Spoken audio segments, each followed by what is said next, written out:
Hola, ¿qué tal? Bienvenidos a Medical Televisión, un espacio dedicado a la salud más el bienestar, dispuesto por Canal 9 Multivisión, porque no sé si usted sabía, cada vez son más las audiencias que eligen la televisión tradicional para informarse de temas importantes, como es el tema de la salud. ¿Por qué? Muchos se han visto desbordados por la infoxicación que provocan las redes sociales y también la fake news que surgió con tanta fuerza cuando comenzó en el año 2020 esta pandemia de coronavirus. Es por eso que muchas personas se han volcado a los medios tradicionales, porque aquí le garantizamos la palabra profesional, la información chequeada por el equipo también de periodistas que trabajamos en este medio. Hoy vamos a hablar de un montón de temas. A ver, atentos. Sistema gastrointestinal. ¿Por qué dicen que tenemos como una especie de cerebro en los intestinos que incluso va un paso más adelante que el que tenemos en la cabeza? Que pueden percibir el estrés muchísimo antes. ¿Le ha pasado? Usted, tengo un nudo en el estómago, me voy por el baño cuando tengo un examen, una entrevista de trabajo. Este tema vamos a desarrollar aquí en el piso con el doctor Facundo Ulibarri, que es gastroenterólogo, y también en el marco del Día Mundial de las Personas con Celiaquía nos va a contar acerca de qué es ser celíaco, cómo cambia nuestra vida cuando descubrimos esta situación, qué es, cómo nos tenemos que alimentar, cómo nos adaptamos a la vida social, psicológicamente cómo nos preparamos para vivir con celiaquía. Usted sabe que hay alimentos que no se pueden probar para tener una vida con calidad, por supuesto. Este tema es muy, pero muy importante para estar atentos. Vamos a hablar también en el marco del Día Mundial del Asma. ¿Qué es lo que dispone la OMS? ¿Qué reflexionamos acerca precisamente de este tema? Pero nos presentamos, comenzamos enseguida con el desarrollo de estos y muchos más temas.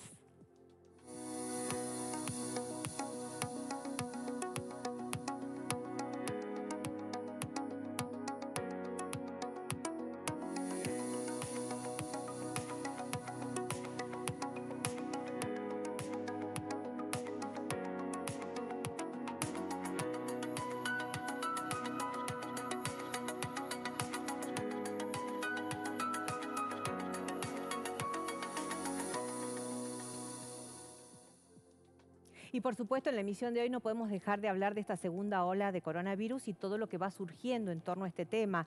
La República Argentina ya pasó los 3 millones de positivos y es por eso que estamos más atentos que nunca a cómo va avanzando esta situación. Hoy visita a la provincia de Salta precisamente la ministra Carla Bisotti. Según sus propias palabras, está contenta con el trabajo que se va realizando aquí en la provincia de Salta. Les contaba, Argentina superó este domingo 3 millones de casos confirmados de COVID-19, según cifras del Ministerio de Salud. Las muertes suman ya más de 64.000 desde que se inició la pandemia. La tasa de infección es superior a 5.500 por cada 100.000 personas, una de las más altas de América, de acuerdo a estadísticas de entidades sanitarias privadas. Mientras el mercado internacional de vacunas se encuentra muy restringido, Argentina ya ha obtenido y ha colocado 8 millones de dosis. La Argentina se convirtió este fin de semana en el 11º país en el mundo en sumar más de 3 millones de casos positivos de coronavirus.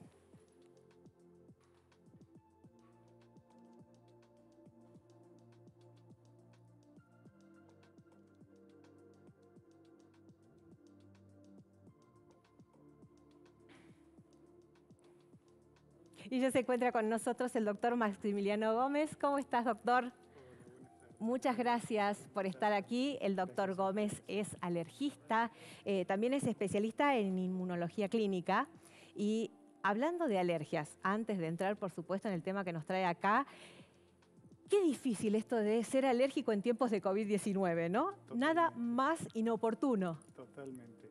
Pero de todas formas siempre tratamos de verle la parte positiva a esto.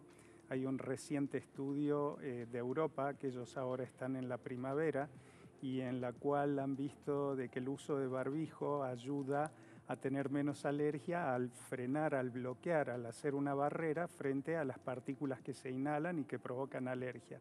Así que bueno, además de protegernos de virus, nos puede proteger Claro un que poco sí. de la alergia Podemos también. decir entonces que estaría bueno, si soy alérgico, adoptar el uso del barbijo de ahora en más. Totalmente. ¿No? En realidad, no solamente por esta cuestión que decíamos de protegernos frente a los virus, sino también a las partículas que se inhalan y que provocan alergia.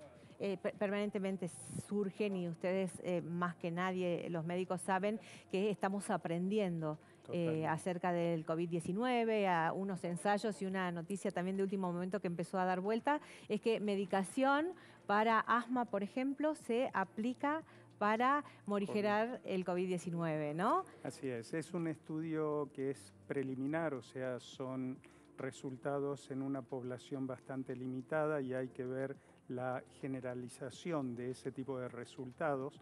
Pero bueno, esa es una de las pautas que nosotros tomamos como viables o como posibles para explicar que los pacientes asmáticos tienen menos complicaciones cuando se infectan de COVID.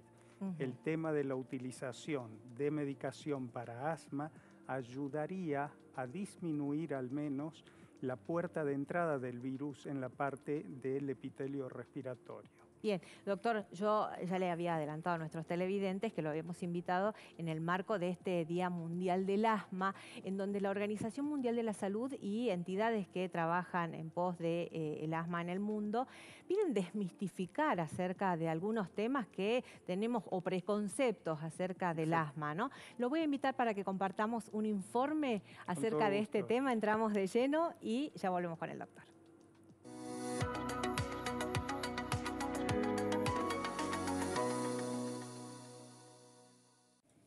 Se estima que más de 339 millones de personas padecen asma en el mundo.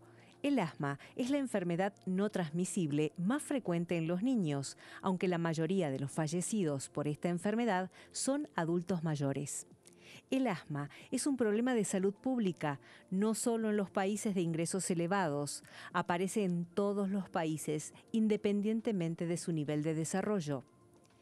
Iniciativa Global contra el Asma propuso poner sobre la mesa determinadas percepciones erradas alrededor de esta enfermedad en el marco de su Día Mundial, que se conmemora este 4 de mayo.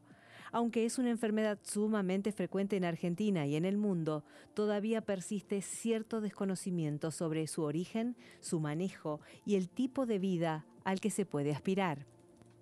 Esta organización internacional, colaboradora de la Organización Mundial de la Salud, propone llevar luz sobre 4 postulados equivocados alrededor del asma: que sea una enfermedad de la infancia, que es infecciosa, que los pacientes tengan contraindicada la actividad física y que el asma solo se puede controlar con altas dosis de corticoides. Derribamos mitos en Medical Televisión.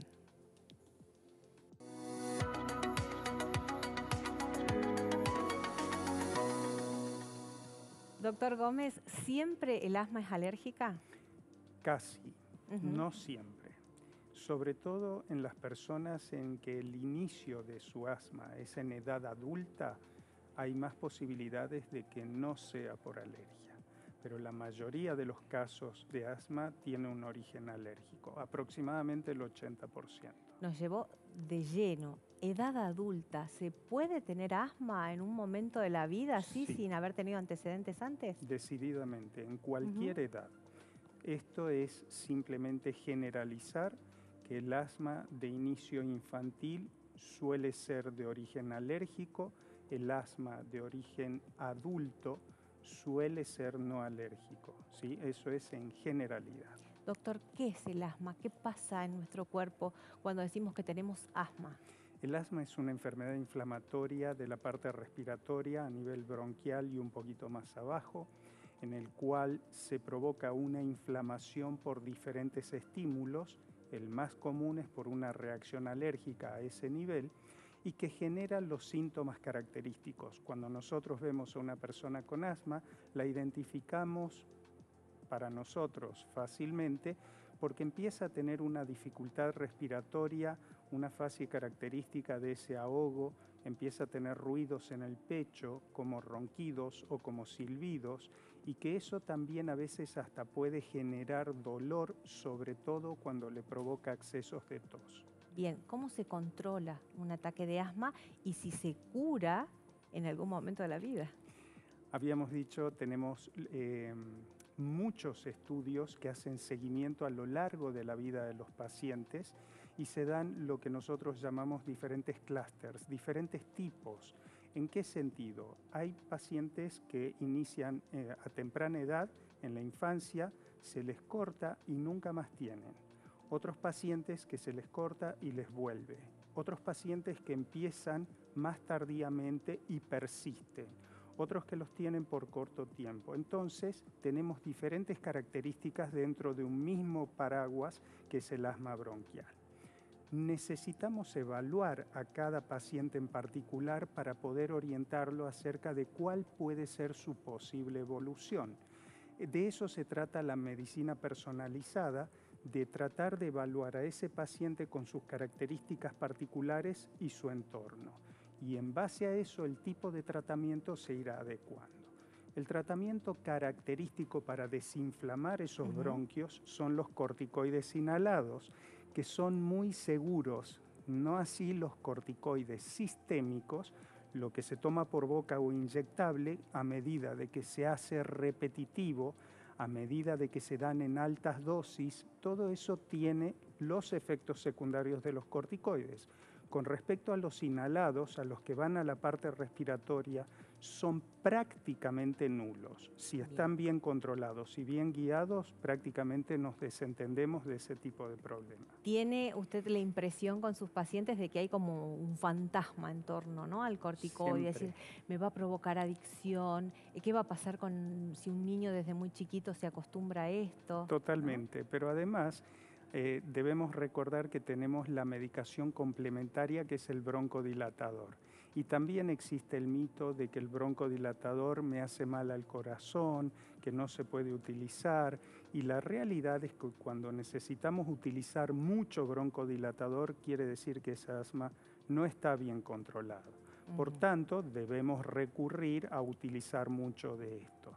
Siempre pensar que para el corazón es peor la falta de oxígeno que un broncodilatador. Bueno, ¿hay alguna agente que provoque la reacción de asma? ¿Hay agentes que provocan y desatan el asma en las personas? Sí. Fundamentalmente en los pacientes que son alérgicos, los elementos que les provocan alergia. Los ácaros, la inhalación de ácaros del polvo, el pelo de las mascotas, pólenes, hongos, que esos son ambientales. Pero también un desencadenante importante tiene que ver con virus, ¿sí? Y la gripe y el resfrío son desencadenantes de crisis de asma en quienes ya tienen esa predisposición. Bien, vamos a empezar a desmistificar estos postulados que la Organización Mundial de la Salud nos pide a los medios de comunicación, que seamos responsables y empecemos a hablar de estos temas para que disipemos las dudas. La primera tiene que ver con la infancia. ¿Es una enfermedad de la infancia? Hace un ratito decía, no, podés ser grande y de pronto te aparece. Es lo menos frecuente que inicie en edad adulta, pero puede empezar inclusive hasta en la adolescencia. ¿Sí? En cualquier edad, no es patrimonio de la infancia. A veces escuchamos decir a las abuelas, no te preocupes, que cuando crezca o cuando llegue a la adolescencia se le va a pasar. Sí. ¿Esto es así? No siempre, y era lo que comentábamos respecto de que debemos evaluar cada paciente en particular, porque ahora que tenemos más conocimiento podemos tener algunas herramientas que nos ayuden a ver cuáles son los pacientes a los cuales se les puede pasar y cuáles pueden ser persistentes. Y en general, los pacientes con alergia son persistentes. ¿Es infecciosa? No. En ese sentido, la infección puede actuar como un desencadenante, como decíamos, una gripe o un resfrío puede desencadenar una crisis de asma, pero el asma en sí mismo es una enfermedad inflamatoria. Como dijimos, base más frecuente alergia, pero no infecciosa. Bien, cuando se diagnostica a un paciente con asma, ¿Hay algún condicionamiento? ¿No podés hacer gimnasia? ¿No vas a poder tener perro? No. ¿Qué le decimos al paciente con asma? Cuando nosotros hablamos de esta medicina personalizada, lo que intentamos es tratar de focalizar en el paciente, así como se tenía el mito de que no se debía mover, que no debía hacer nada. Después hubo otra corriente que decían que sí o sí debían practicar natación. ¿Sí? Entonces, todas estas corrientes no tienen un sustento en sí mismo y lo que nosotros queremos es que el paciente haga vida normal. Entonces, en esta cuestión lo que hacemos es tratar su asma para que esté en las mejores condiciones posibles y tratar de negociar con el paciente la actividad física que le gusta para que le pueda dar continuidad a lo largo del tiempo. Bien, recién usted decía, se complica con la gripe, con los resfriados. ¿Qué pasa con COVID-19 específicamente? Tenemos, bueno, algo a favor tiene que tener el paciente alérgico y en este caso los asmáticos alérgicos se han visto que tienen mucho menor incidencia fundamentalmente de las complicaciones. No quiere decir que el paciente alérgico asmático no se contagia, sino que se ha visto que en el contagio tiene mucho menos complicaciones que otros pacientes con otras condiciones. Así que algo bueno le tenía que pasar. Una de las posibilidades sobre esto, lo comentamos también, que pudiera tener que ver con el paciente que hace regularmente su tratamiento, ese tipo de medicación inhalatoria, que es un corticoide inhalado, le ayudaría a desinflamar y a tener un mejor estado frente a la infección por COVID. Doctor, ¿cuándo una persona tiene que recurrir al médico para ver si tiene asma o no? Bien. ¿En qué momento? Nosotros lo que sugerimos es lo siguiente: puede haber frente a una gripe, frente a un resfrío, puede haber esta situación de que le provoque tos, molestias, catarro, pero cuando esto ya empieza a generar dificultad para respirar, que el paciente lo nota, que sabe de que no puede respirar a plena capacidad, que empieza a toser y que aún así no logra compensar ese déficit, que empieza a sentir cosas extrañas, ruidos en el pecho o algo, sobre todo si ese tipo de episodio se repite fuera de un episodio infeccioso, debe consultar respecto de esto. ¿Hay una época del año en relación a las estaciones que tienen que ver o no? En realidad se suelen asociar con lo que son los famosos resfríos estacionales, por la posibilidad de provocar esto, pero también en los pacientes alérgicos por su tipo de alergia y la posibilidad de exponerse a los elementos que le provocan alergia en estos cambios de estación. ¿Y cuáles son los estudios que le va a hacer usted al paciente para saber cómo tratarlo y esto que usted decía, ¿no? De empezar a trabajar individualmente la problemática en cada paciente. Exactamente. Hay básicamente dos tipos de estudios que se hacen en estos pacientes. Uno tiene que ver con medir su capacidad respiratoria. Depende de la edad y depende del acceso que tengamos, pueden ser mediciones de pico flujo, unos aparatitos ambulatorios o de espirometrías. Eso mide la capacidad respiratoria y nos da un parámetro un parámetro indirecto de si hay una limitación en su capacidad respiratoria o no, y eso decididamente influye en el tipo de tratamiento que se hace. Y el otro tipo de evaluación es el tipo de evaluaciones para alergia, que se pueden hacer por análisis de sangre, pero hay un método muy práctico que es sobre la piel, que no es cruento, no lastima, no sangra. Si lastima y sangra es porque no está bien realizado. Entonces se pueden detectar diferentes tipos de alergia de estos pacientes para poder orientar acerca del tipo de cuidados en particular. Bien. ¿Todos estos tratamientos tienen cobertura de obra social o no? ¿Qué pasa con ese tema? Qué difícil responderlo porque realmente es caso por caso y obra social por obra social. Le podría decir que la mayoría, la gran mayoría, no tiene cobertura y es una de las luchas que tenemos todavía permanentemente respecto de la cobertura de todo este tipo de evaluaciones en lo que se llama plan terapéutico o plan médico obligatorio, en el cual se debiera reconocer toda esta cuestión, ¿no? Casualmente, cuando estábamos trabajando con la producción en este programa, leíamos acerca de que es una enfermedad que no distingue clase social ni niveles de vida y que se da exactamente igual en todo el mundo, y por eso tenemos más de 340 millones de personas con asma en el mundo. Sí, y lo más triste es que todavía se muere gente de ataques de asma. Hubo un caso reciente de un policía acá en la ciudad de Salta, que no llegó la ambulancia a tiempo, y la verdad que ese tipo de cosas hoy, con el mínimo acceso que tenemos, no debiera ocurrir. Doctor, le agradezco muchísimo No, al la contrario. posibilidad. Seguramente por ahí, detrás de entre nuestros receptores, algunos se pregunta, ¿dónde lo encontramos al doctor? ¿Podemos decir? En realidad yo le pediría que le podemos dar un contacto de redes, ¿sí? Bien, claro. De página web, Sí. porque nosotros colaboramos y trabajamos con una fundación AIRE, pero con Y. En lugar de Ajá. I latina, Y, Fundación AIRE, tanto fundacionaire.org.ar o también en Facebook o en Instagram, que nos pueden contactar a través de la fundación. Con todo gusto van a encontrar información y además de poder ayudarlos en esto. Muy bien, muchísimas gracias, doctor, por esta visita. Yo les recuerdo a ustedes, estamos en vivo, en directo. Usted puede comunicarse con el teléfono que generalmente ponemos en pantalla, aquí en Multivisión o a través de nuestras redes sociales. Estamos en todas las plataformas, en Instagram, en Facebook, también en nuestra página a través de YouTube. Usted tal vez tiene la aplicación en el teléfono, bueno, nos puede ver en vivo y en directo y de paso mandarnos la pregunta para los profesionales médicos que nos visitan. Muchas gracias, doctor. Nosotros vamos a hacer una pequeña pausa, no se vaya de allí porque hablamos de sistema gastrointestinal, porque hablamos después de celiaquía, pero muchísimo más.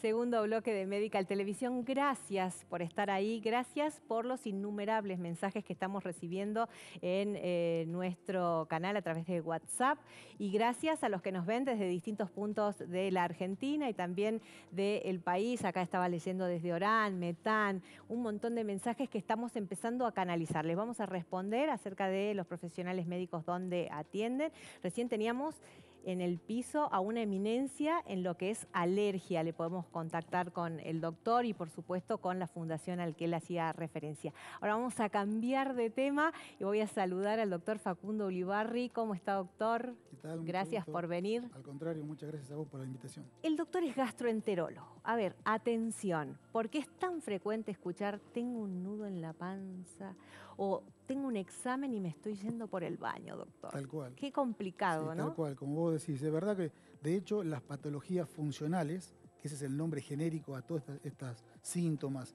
que engloba varias patologías digestivas, que son las más comunes aparte de la especialidad, tienen mucho que ver con la parte emocional algunas, ¿no? Y de hecho, como vos contabas recién, un episodio de estrés, por ejemplo, un examen o lo que fuese, o laboral, puede generar en síntomas digestivos, sobre todo uno muy conocido que la gente lo repite porque cuando va al consultorio ya se autodiagnostican, como el síndrome de intestino irritable, por ejemplo, que es el más común y es una de las patologías que genera mayor ausentismo laboral. Bien. Sin ser una patología seria, grave, con riesgo de vida para el paciente, sí genera una calidad de vida no muy buena cuando no es tratada, y genera justamente eso, ausentismo, faltar al trabajo, porque no pueden realmente llevar una vida normal. Para darle la bienvenida al doctor, hemos preparado un informe acerca del cerebro y esa fama que tiene, o si realmente es, ya lo dirá el doctor, el segundo cerebro que tenemos en nuestro organismo. Lo compartimos.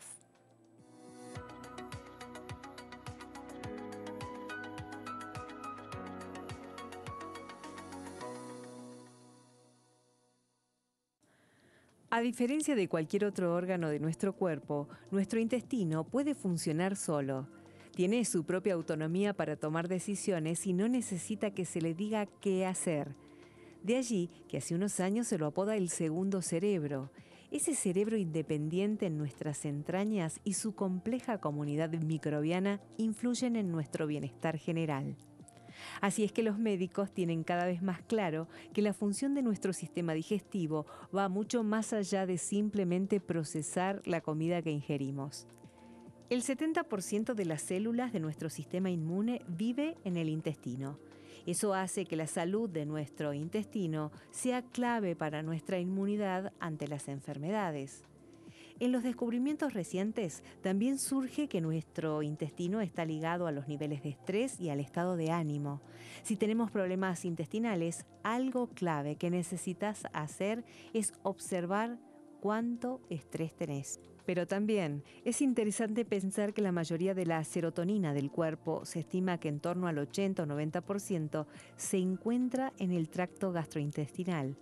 La serotonina es un neurotransmisor que afecta a muchas funciones corporales y su concentración puede verse reducida por el estrés e influye en el estado de ánimo, la ansiedad y la felicidad.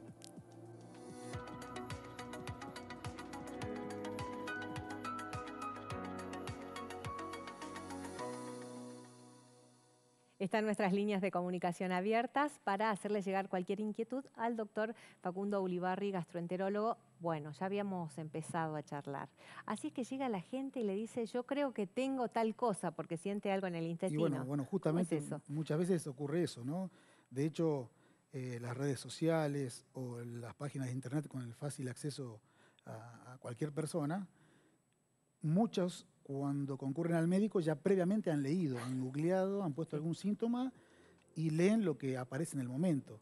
El problema es cuando todos sabemos que uno puede publicar lo primero que se le viene a la cabeza y de ahí que haya veracidad o algún fundamento científico en lo que leyeron es diferente. Entonces, bueno, justamente nosotros recomendamos de que, si bien uno no puede prohibir leer a la gente, pero siempre recomendar, antes de iniciar cualquier tratamiento, automedicarse, consultar, porque hoy en día, como charlábamos recién, las patologías digestivas relacionadas al estrés y a las preocupaciones cotidianas tienen mucho que ver, ¿no?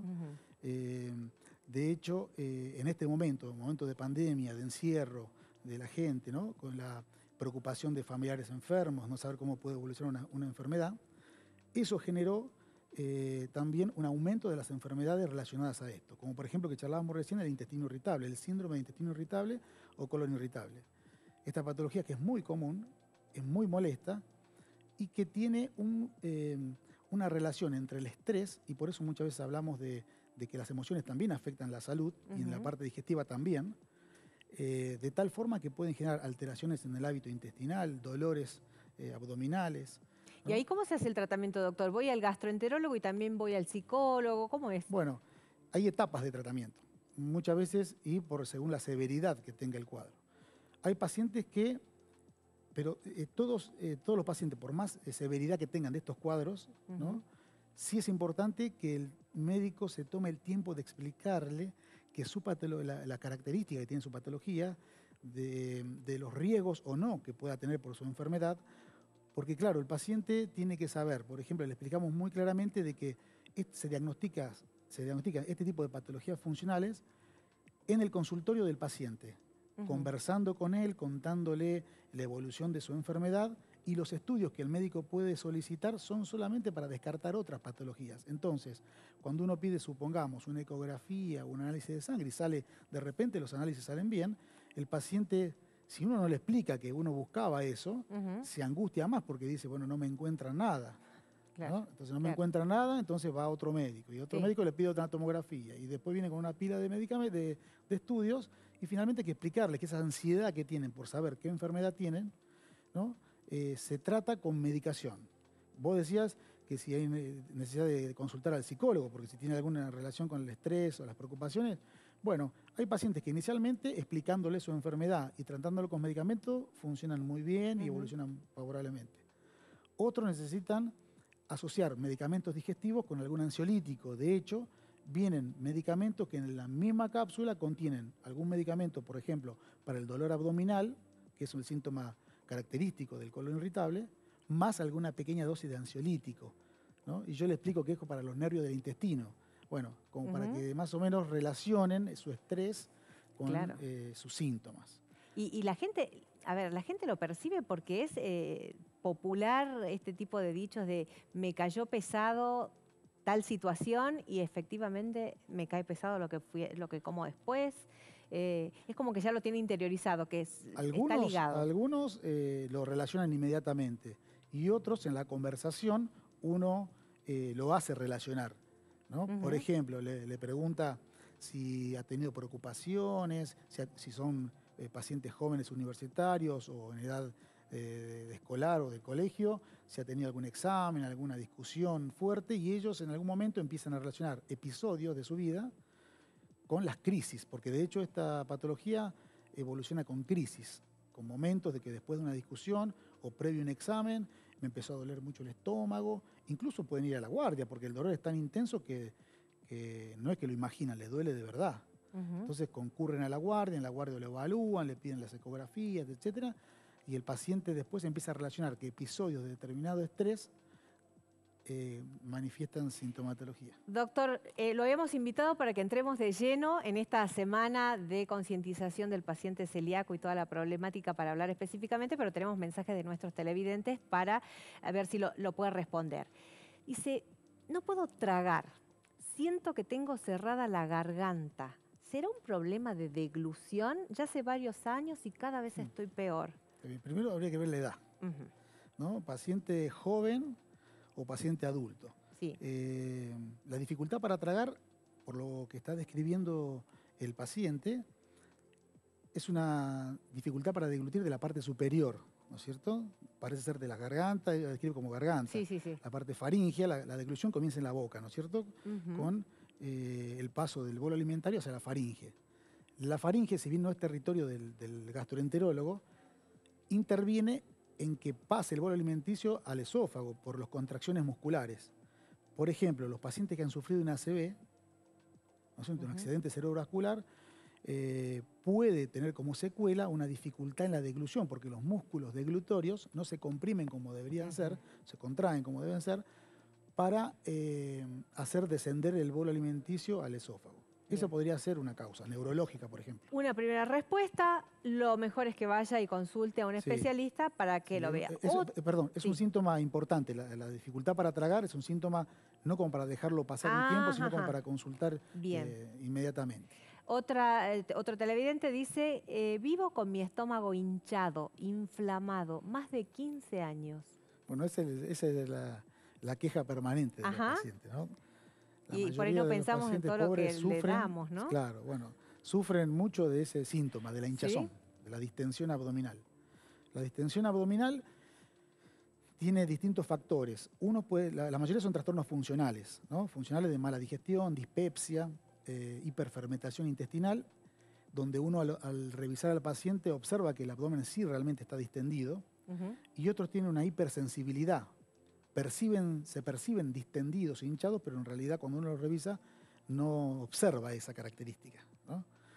Si es un síntoma muy común y tiene que ver con estos trastornos funcionales, que lo voy a repetir muchas veces porque es bastante común, pueden tener que ver con el intestino irritable, pero también con otras malas digestiones.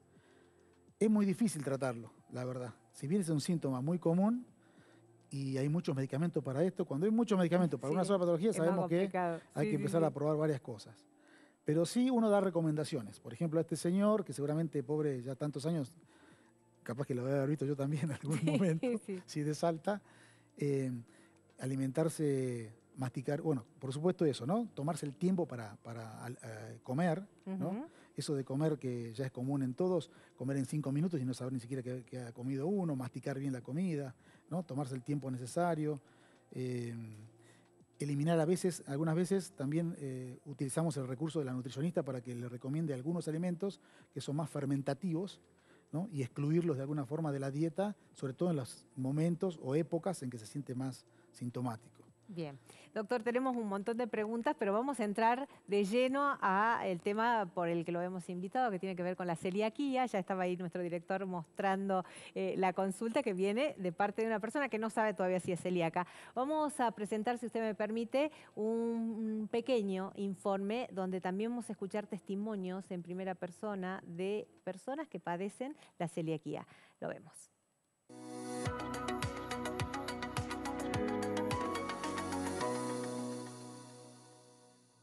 El 5 de mayo se conmemora a nivel nacional e internacional el Día del Paciente Celíaco. La enfermedad celíaca es una intolerancia permanente al gluten, el cual es la fracción proteica de 4 cereales: trigo, centeno, cebada y avena. Esta fecha es instaurada por la Organización Mundial de la Salud para concientizar principalmente sobre la importancia de que la población se realice los estudios pertinentes para detectar la enfermedad que afecta a 1 de cada 100 personas en el mundo. A continuación, compartimos testimonios de personas que padecen la celiaquía, quienes explicarán en primera persona lo que significa vivir con esta enfermedad. Hola, mi nombre es Jessica Orellana, tengo 31 años. Descubrí que soy celíaca a los 28 años. Yo no tuve ningún síntoma, fui asintomática. Yo descubrí la enfermedad por una gastritis, donde bueno, ahí me hicieron una endoscopía y después una biopsia y ahí me salió que era celíaca. Y bueno, fue primero difícil, fue un cambio difícil, primero y principal porque en mi familia nunca habíamos tenido antecedentes de celiaquía, nunca alguien cercano, sí allegado de mi familia, tuvo la enfermedad. Entonces fue difícil adaptarse porque había que cambiar hábitos de comidas, había que cambiar las maneras de preparar los alimentos, había que tener cuidado con la contaminación cruzada. Y bueno, la verdad que fue todo un desafío. Yo aprendí a hacer mis propias preparaciones, de lo que comíamos en mi casa, en mi familia. Yo me preparaba lo mismo, pero con las comidas, con las harinas y con las cosas que yo sí podía comer. Bueno, hasta que después también mi entorno social también fue asimilándolo y entonces ya pensaban en que si había que hacer un cumpleaños, había que hacer algo, bueno, que podían hacer para que yo pueda comer. Pero la verdad que es un cambio fuerte, sí, porque yo lo descubrí de grande, entonces ya conocí lo que eran las harinas, la comida con harina, ¿sí? Y bueno, y es aprender a adaptarse a un nuevo estilo de vida, a cuidarse y a hacer lo necesario para poder estar bien. Mi nombre es Pablo Vargas, tengo 42 años y me diagnosticaron celiaquía en el año 2013 a mis 35 años. La noticia en sí no me trajo o no trajo mucha sorpresa en casa, en mi familia, puesto que ya tenía un antecedente familiar. Mi hermana ya hacía dieta de celíaco y mi papá también, con mucho éxito. Ellos ya venían con la dieta para celíaco. Al principio fue complicado. Yo soy un fanático de las cosas dulces, de las masas, alfajores, tortas, y bueno, de un día para el otro todas esas cosas ya no eran una opción. Pero bueno, con el tiempo te vas acostumbrando, con el tiempo me fui acostumbrando a las nuevas texturas, a los nuevos sabores, a la falta de variedad,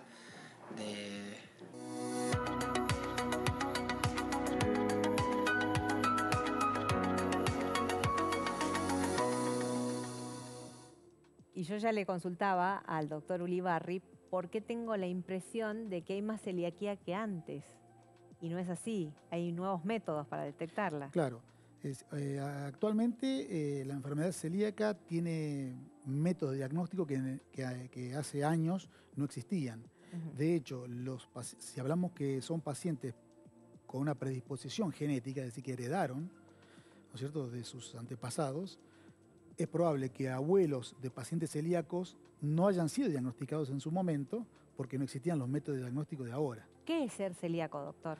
Bueno, la enfermedad celíaca es una enfermedad del intestino delgado que se desarrolla en pacientes justamente genéticamente predispuestos y desencadenados con la ingestión de alimentos que contengan gluten, que es una proteína que contiene algunos cereales como el trigo, la avena, la cebada y el centeno. Bien, de ahí deriva esta sigla TAC, Exactamente. que tiene un sello instituido por ley en determinados alimentos para que las personas no cometan el error Claro. de comprar uno que sí tenga TAC, ¿no? Para identificar. Para con facilidad. identificarlo. Bien, ¿y cuáles son los primeros síntomas que una persona que tiene celiaquía puede sentir? Bueno, ese es uno de los problemas justamente. El enfermo celíaco puede manifestar muchos síntomas, algunos son muy característicos, pero la mayoría tienen o muy poquitos síntomas o un síntomas o asintomáticos, directamente no manifiestan ningún tipo de sintomatología. O incluso alguna sintomatología que ellos la consideran como normal en ellos. Por ejemplo, pacientes que a la tercera década concurren al consultorio y después de un interrogatorio, de evaluarlo, quizás concurre por otro motivo, uno lo interroga con respecto a sus evacuaciones, las características, y describe una deposición de tipo diarreica, líquida, pero no la describe como algo que le parezca raro, porque él toda su vida fue así en realidad. Entonces, es una enfermedad que puede manifestarse de múltiples formas. De hecho, muchos pacientes celíacos femeninos, mujeres, se diagnostica la enfermedad justamente ahora, desde los últimos años que se empezó a investigar mucho más y muchas especialidades saben que puede afectar a sus pacientes. Mujeres que tienen dificultad para quedar embarazadas, uno de los motivos puede ser, por ejemplo, la enfermedad celíaca. Ajá. Ahora, doctor, usted decía, hay pacientes que pueden ser asintomáticos. Sí. Si yo soy asintomática, ¿puedo seguir comiendo gluten? Claro. Entonces, el problema más grande es ese, el que es asintomático y uno le diagnosticó porque de repente le hizo el diagnóstico a un hijo. Sí. Entonces ahí le recomienda, bueno, a ustedes también habría que hacer los estudios, etcétera. Y el paciente asintomático le hace el diagnóstico de enfermedad celíaca. Ese también tiene que hacer la dieta libre de gluten de por vida, porque sí es sabido de que los pacientes celíacos que no realizan la dieta estricta tienen mayor riesgo de enfermedades. Ajá, bien ahí. Enfermedades sobre todo neoplásicas. Importante, claro. Neoplásicas, tumores, etcétera. Entonces, que todo eso se revierte, como en el mismo celíaco sintomático, si se adhiere a una dieta libre de gluten en forma estricta. Qué importante esto que está diciendo el doctor, porque no lo había imaginado nunca.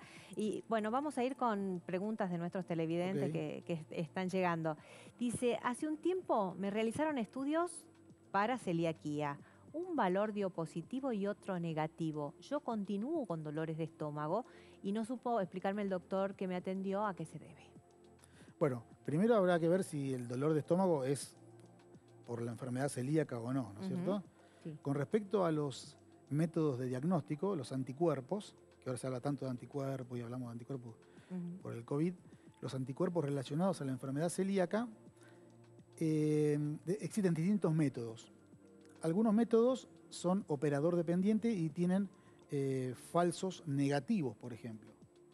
Y otros tienen una sensibilidad y especificidad muy altas, que necesitan poco entrenamiento de un operador, porque son kits a veces, y que en el caso de ser positivo no necesitamos ningún otro tipo de estudio para confirmar que ese paciente es celíaco. Habría que ver qué tipo de anticuerpo le dio positivo, como por ejemplo uno que se llama un anticuerpo antitransglutaminasa, cuya especificidad es del 100%, y en ese caso el paciente no necesita, depende de los valores también de la positividad, no necesitaría hacerse otro tipo de estudio. Puede tener algún otro tipo de anticuerpo negativo, pero con ese en particular, más una biopsia de duodeno, que ese es el otro método de diagnóstico para esta enfermedad, es suficiente para confirmar el diagnóstico. Pero, digamos, para el paciente este en particular, habría que ver si el dolor de estómago que ella describe tiene relación a esto o no, digamos, ¿no? Claro.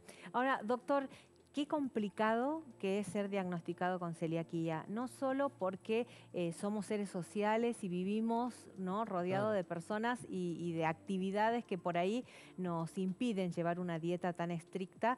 Es difícil también porque es muy caro comprar los productos específicos para celíacos y psicológicamente tenemos que prepararnos para enfrentar la vida a partir del diagnóstico. Sí, si bien el tratamiento parece ser bastante simple porque solamente hacer una dieta, esa dieta tiene que ser muy estricta y altera su vida cotidiana, de él y de la familia, de cualquier edad que sea, ¿no es cierto? Porque Claro. las personas que viven en la casa tienen que adaptarse al celíaco. Bien. Por lo tanto, el acompañamiento familiar es clave. Fundamental, Ujú. es fundamental, porque los celíacos, digamos, como sabemos, entonces hemos dicho recién, tienen que evitar las harinas. Ujú. Pero si en la familia el resto de los no celíacos, Sí. que tienen deseos de no adherirse a ese tipo de dieta, ellos van a comprar los alimentos relacionados a la harina, pan, etc. Entonces hay que evitar la contaminación de los alimentos del paciente celíaco.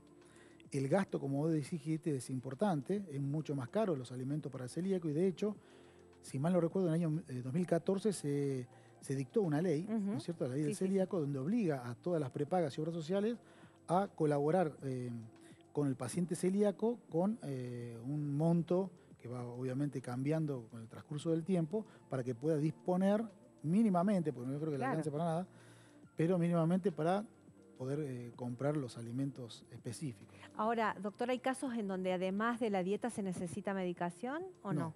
No tiene un medicamento la enfermedad celíaca, Ujú. excepto pacientes muy graves que están internados y que por suerte no los vemos, pero no hay una medicación para el celíaco. El celíaco, el tratamiento es la dieta libre de gluten de por vida. Por eso, no me acuerdo si hablamos ahora o en el corte, cuando vos me preguntabas que es difícil a veces, bueno, a veces el diagnóstico es difícil. Sí. No solamente cuando uno ya lo diagnosticó, sino llegar al diagnóstico a veces no es tan fácil por los métodos que uno utilizó. Entonces, hasta que uno no confirma muchas veces el diagnóstico, recomienda que no se adhiera a la dieta estricta, porque una vez que el médico le confirme su enfermedad, la va a tener que hacer de por vida y Ujú. para siempre. No puede ocasionalmente comer una galletita, porque tiene que ver con eso.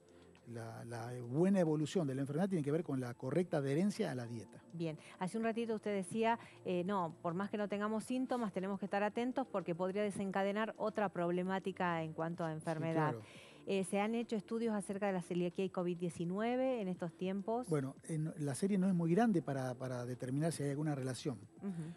pero sí es importante saber que el paciente celíaco que adhiere correctamente a la dieta, como describíamos recién, no tendría mayor riesgo que una persona común porque su sistema inmune estaría normalizado. Ujú. Ahora, aquel celíaco no diagnosticado o que adhiera parcialmente a la dieta es un paciente que nutricionalmente está alterado su organismo y eso también influye en su sistema inmunitario, de tal forma que puede llegar a ser un paciente inmunodeprimido con mayor prevalencia no solamente al COVID, sino cualquier otra enfermedad infecciosa, por ejemplo. Bien, se me están acumulando las preguntas para el doctor por parte de nuestros televidentes que amablemente nos están escribiendo desde todo el país.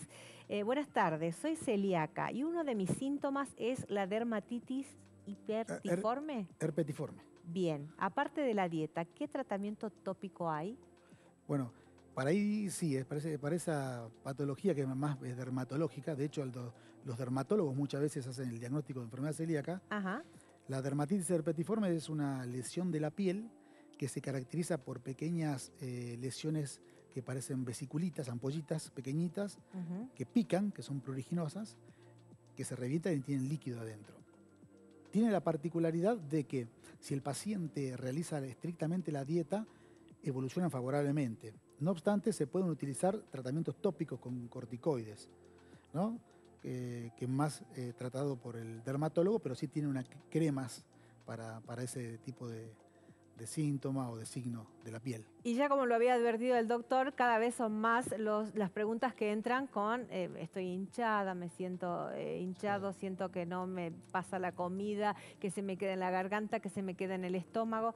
Doctor, ¿uno debería visitar periódicamente a un gastroenterólogo o no es necesario? Mira, sí, claro que es muy importante lo que relacionás en cuanto a que si la sintomatología es persistente, obviamente hemos dicho que la hinchazón, la distensión, como lo describen muchas veces los pacientes, es un síntoma muy común, crónico, porque lo tiene hace mucho tiempo, pero siempre es conveniente consultar al profesional de cabecera, puede ser su médico gastroenterólogo o clínico, ¿no? Médico clínico que va a determinar si tiene algún signo o síntoma de alarma, ¿no?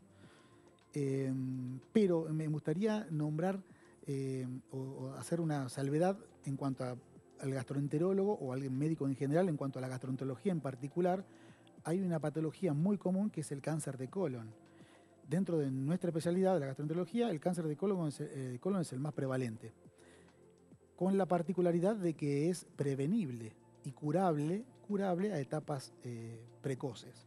Y ahí sí me gustaría hacer hincapié en que la población sepa que el cáncer de colon es un cáncer muy común en la población. Ya más de uno debe haber escuchado a un vecino, un tío, un amigo, alguien tuvo o le encontraron pólipos, que son los precursores del cáncer de colon. Bueno, hoy en día sabemos que el cáncer de colon se puede prevenir realizando algunos estudios, como por ejemplo el test de sangre oculta en materia fecal o la colonoscopía, que es el mejor método para detectar estas cosas, a una edad en especial. Es decir, así como hay otros órganos, como por ejemplo el Papa Nicolau para la mujer a determinada edad, la próstata para el hombre a determinada edad y con cierta frecuencia, para el colon también, hombre y mujer, a partir de los 50 años, últimamente se está hablando de los 45 años, realizar algún estudio preventivo para la prevención del cáncer de colon, sin necesidad de tener síntomas. O sea, cuando espero tener síntomas de esa enfermedad, ya probablemente ya la enfermedad se manifestó, ya no es una etapa inicial de la enfermedad. Por eso, a los 45 y 50 años, consultar con su médico de cabecera para saber qué estudios preventivos me puedo hacer realizar para prevenir el cáncer de colon. Bien, doctor, nos quedamos sin tiempo. ¿Dónde lo encontramos? Yo atiendo en el Hospital Privado Santa Clara de Asís y en Medicina Ambulatoria Salta. Bien, por cualquier inquietud que nuestros televidentes le quieran hacer llegar. Muchísimas gracias, doctor. Fue un placer compartir con ustedes este espacio. Agradecemos a los que nos acompañan y a los que nos apoyan en este desafío de llevar la salud a través de la televisión en tiempos difíciles, en tiempo de pandemia. Estamos en la segunda ola. Usted sabe que no podemos relajarnos. No se olvide de cuáles son nuestras principales vacunas: el uso del tapabocas, el distanciamiento social, evite las reuniones sociales. Yo sé que es muy complicado y no se olvide de lavarse las manos permanentemente, porque son nuestra principal vacuna en estos tiempos tan complicados, a pesar de que hoy dijo la ministra Bisotti, que visita la ciudad y la provincia de Salta, de que estamos muy bien a nivel vacunación. Fue un placer. Gracias por estar ahí. Síganos a través de nuestras redes sociales. Estamos los martes a las 14:30 y los domingos a las 10, por si le quedó ahí algo pendiente. Muchas gracias.